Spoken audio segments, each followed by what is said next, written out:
Today's episode is brought to you by America's Best Unlimited Network. Don't miss a show with unlimited data from T-Mobile. Hello, Screen Junkies. Welcome to the Honest Trailer Commentary for Alien Covenant. I'm Dan Murrell. Spencer J. Gilbert, and then there were two. Andy's still on vacation. Joe is out starring around today. Joe's out of the office today, so it's just us. Yeah. Talking Alien Covenant, a movie that most people did not like. I gave it a mild recommendation, but I recommended that I recognize there were some really stupid people in this movie. Yeah, most people don't like this movie, and the defenders of it are saying it's not as bad as people say it is. Yeah. No one's saying like this is a great Alien movie. I would agree with that sentiment. I didn't think it was as bad as people said it was. However, I can't fault people for saying it's bad. I can pick out parts I enjoyed. They are massively outweighed by the time I spent sitting there like, what happened to this franchise, man? This is just sad. We say it in the trailer, but it's gone full Terminator. I've abandoned all hope at this point of it righting the ship. This was the last best hope, I think. It was like, oh, okay, can Ridley Scott go back and do like a hardcore Alien movie again? And the answer was kinda, but not really.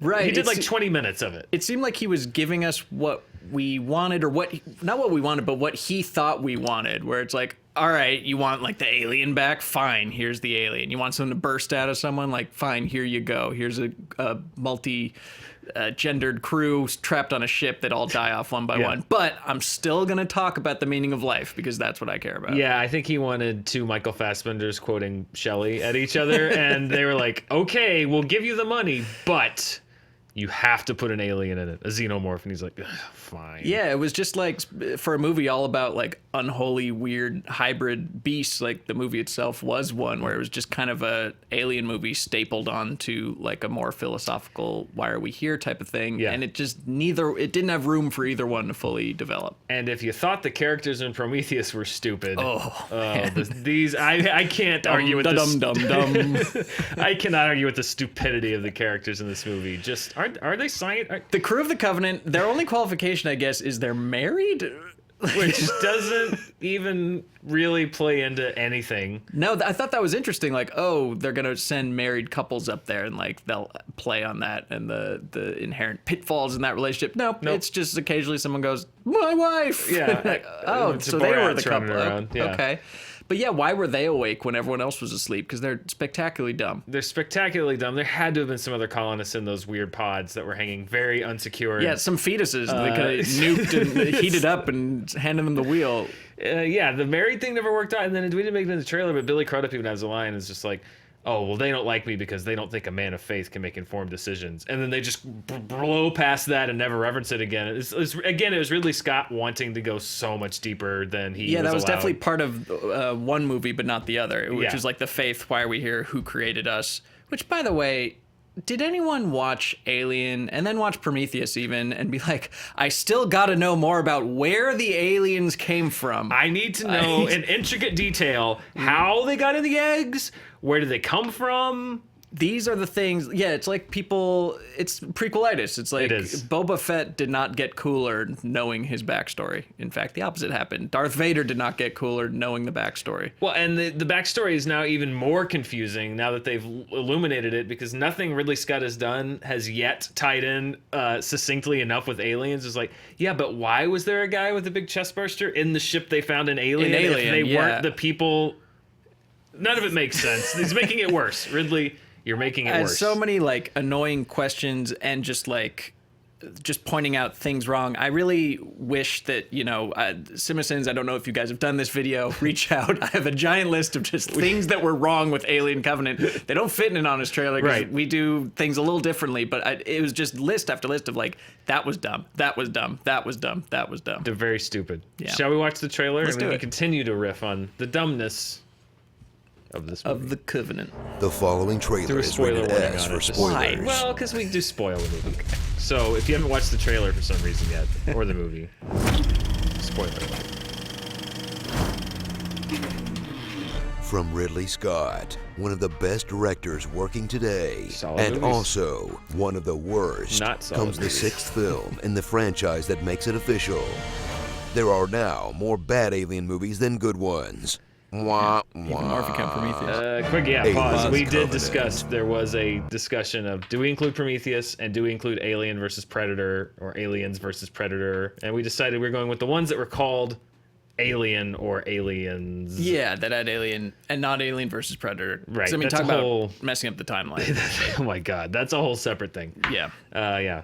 Even in Predator 2, isn't there an alien skull in there? There Or is something like that in the trophy room? Yeah, none of it makes any sense. So we decided to stick with the movies, the Ridley Scott timeline-ish movies that have Alien before them. If you put by the way, it'd be like 2 to 6 instead of 2 to 3 if we put the other ones in there, because there would be no more going on the good side. It wouldn't shift the balance. They would all Yep. So The seesaw would still tilt to suck. I'm sure there's a lot of debate in the comments about why we decided to include some movies and not others, but that's why. It's just a When win, Ridley really. Scott wanted to wank about the meaning of life for 2 hours, he gave us Prometheus.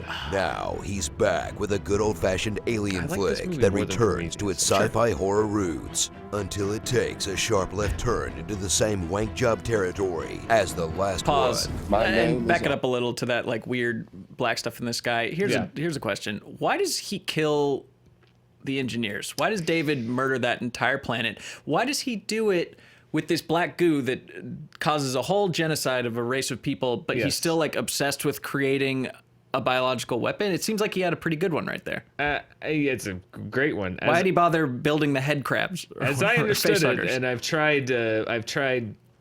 I've read tomes of material about this very thing. As I understand it, and this is why Ridley Scott says it, he was obsessed with creating life, and he found the engineers unworthy of being creators. able to create life. So he was like, I'm gonna wipe the slate clean and make my own life. I expect that's something that perfect. dumb out of like a Marvel villain, out of like a blue Marvel villain, but I expect better from you, Ridley. That is the ending. Realistically, that would be the ending to every Marvel movie. Is Yeah. everybody's dead and the You're thing not drops from the worthy, sky. I am worthy, so commence the doomsday weapon. Yes.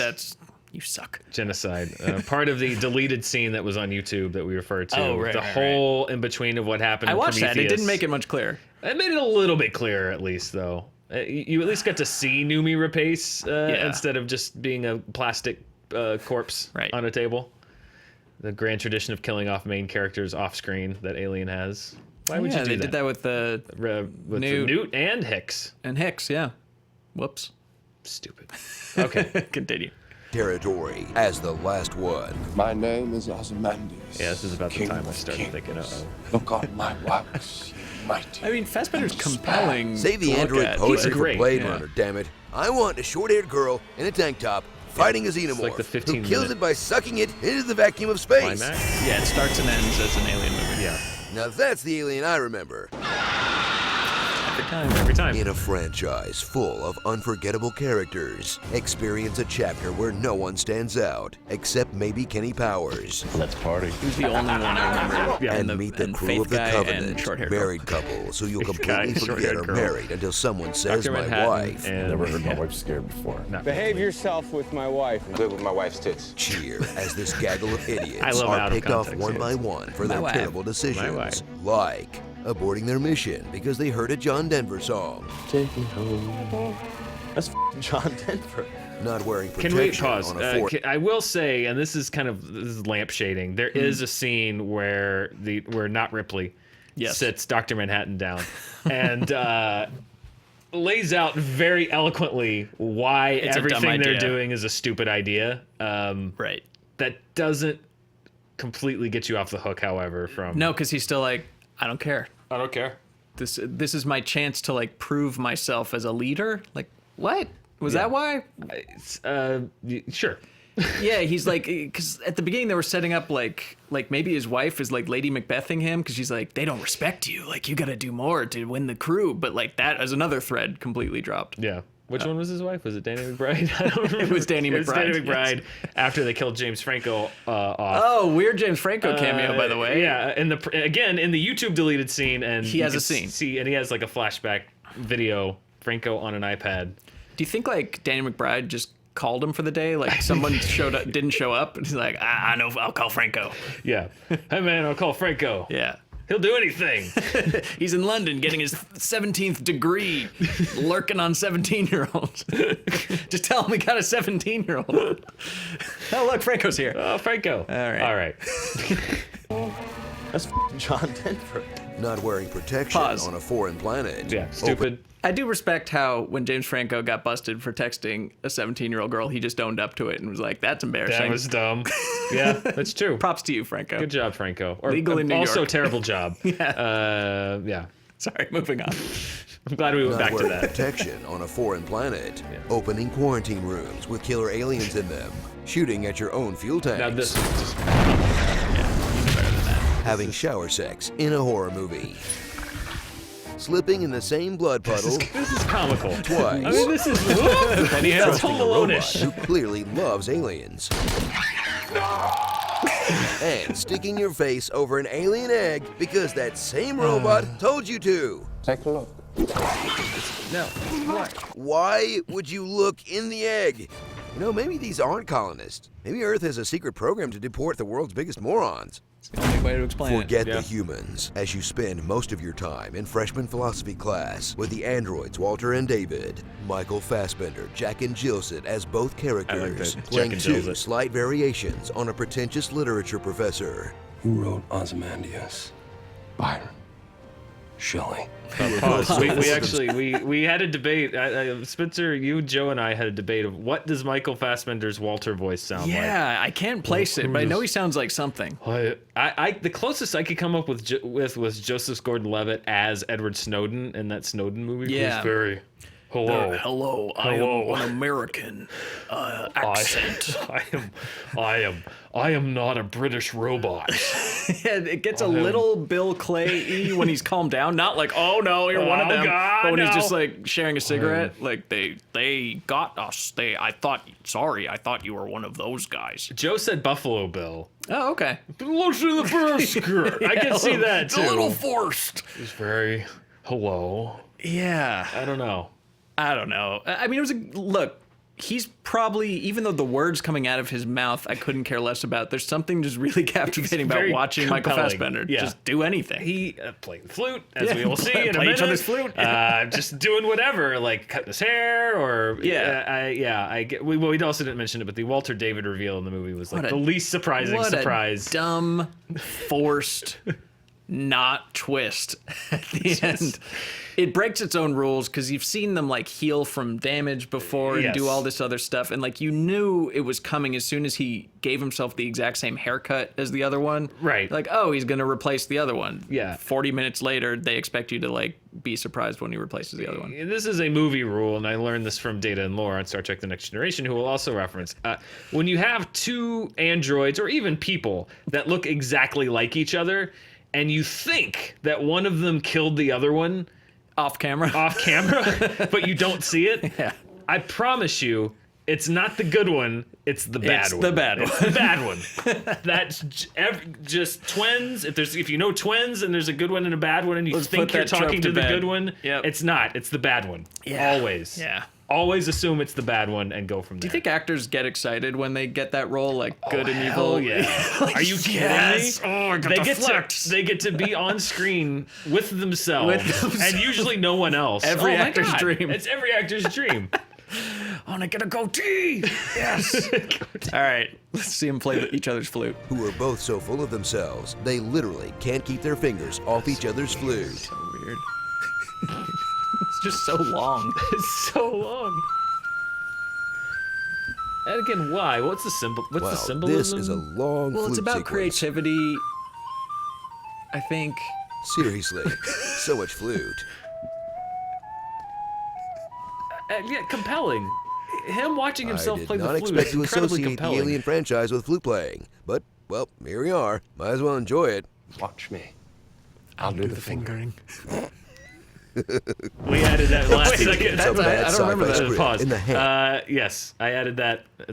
We did pickups, and I just wanted to try that. I was like, can we add John snickering at, Okay. at him saying, "I'll do the fingering." So you scripted the snickering. We scripted the Okay. snickering. Yes.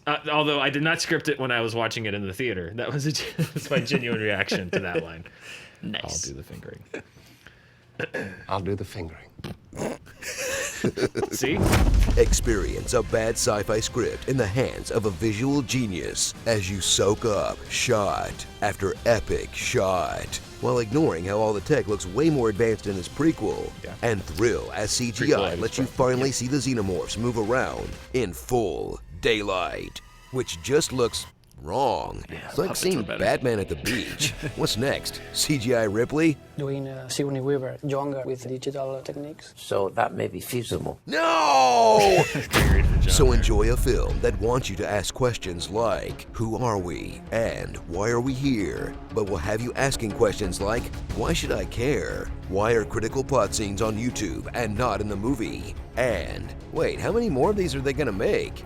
As this latest installment gives Alien the same prestige as the Terminator franchise, in that the first two were classics, and it's all been downhill from there. Just forgot Terminator Genesis. Gotta drag it back. This is better than Terminator Genesis. Starring I'd watch this 100 Data times and before that. Lore. Ripley, believe me, she's not. Great one. Almost made it. Eastbound and Famous? Dumb. Oh, is that where it James came from? Yeah. Franco's STD. And me when I hear 6 more Alien movies are coming out. Nice, I'm glad we Alien used that one. 5, Prometheus 2. Alien 5 Prometheus. Very true, Dan. Thank you. I'll say it. This is my Best love for sci-fi Star flute Trek. work since Yeah, you pulled Picard. this reference out immediately. This is all I could think of watching it. You didn't use a shot from straight on, but I think he has stunt flute hands. Picard has. He does. They're not in the Inner Light. The Inner Light is a Inner great Light, episode. yeah. They revisit it in another episode called Lessons, and there's like a shot of Picard, and then there's like he has the flute in his mouth. Sorry, I'm gonna have to give it. And then there are hands. There are two like that big come up burly in hands front that are not obviously not connected to him. So it's like So did he just have his hands behind his back, yes, just and playing he a was flute? pretending to play the flute, and there are flute stunt hands in the foreground. I have to find it. I've been rewatching. For a reason you'll find out soon. I've been rewatching Star Trek: The Next Generation, and that is a comically bad scene. Man. Is Picard's It's pretty funny. stunt Just look up flute Picard hands. flute Inner Light and No, Lessons. Lessons. Oh, Lessons. excuse me. Yeah, there's a scene. There's a surprising number of Picard flute scenes in Star Trek: The Next Generation. It's one of the ones in Lessons. One of the ones in Lessons. What a gentleman. Sir Patrick Stewart, the poop emoji. Why Sir Patrick? So Alien Covenant. Alien Covenant. We didn't have outtakes because the only one we didn't use was the alt for Walter and David, which was a Anchorman reference, right? Oh, like you play Yaz flute or play something Yaz like flute, that. yeah. Yeah, no outtakes. We used No. everything we shot or wrote this time. Yeah. Yeah, so look, Ridley Scott's a genius. is. His place is cemented, his legacy. He's made just sci-fi alone. He's made some of the all-time great films. And he's made stuff like Thelma and Louise and like all kinds of great movies. But like, and he can still make really beautiful looking films. I just want Alien him to, Covenant looked amazing. yeah, I want him to partner up with someone like with some good, tighter storytelling chops, maybe. Yeah. At this point, because he's up there. He's like in his 70s. I think he's in his 70s, yeah. Yeah. I mean, that's what you see. You were seeing it now. So many directors and actors, they're getting into their 70s, and they're like, I just want to go back and do what Do I the old did at the hits? beginning. Yeah, which I get it, but team up with some young, like Denis Villeneuve with Blade Runner 2049. Like, I'm way more excited about that movie than I would be maybe if Ridley Scott was doing it because, you know, it's been mixed results. I mean, look, it's his franchise. He can run it into the ground if he wants to. Sure. He created it. I think did. Alien and Aliens are two of my favorite sci-fi movies ever. Alien, especially, maybe one of my favorite movies of all time. He made it. He can destroy it. Maybe he can make a movie about that. Maybe. Yeah. We'll see. The making of Alien. The making and killing of The Alien. making and killing of Alien. So that's our take on Alien Covenant.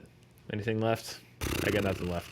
No, but we'll get 6 more Alien movies, so I'm sure you'll see us back here eventually. I don't know. Depending on the box office. Yeah. I don't know if we will see anymore. But I don't know. Who knows? Anyway, thank you for watching the Honest Trailer Commentary. I am Dan Murrell. Spencer J. Gilbert. And next week we should be back with our full complement to talk about the movie that we're doing, which I won't reveal here. Okay. All right. Sounds like a plan. Thanks for watching. Thanks again to T-Mobile for sponsoring today's episode. Check out what makes them America's best unlimited network at T-Mobile.com/coverage.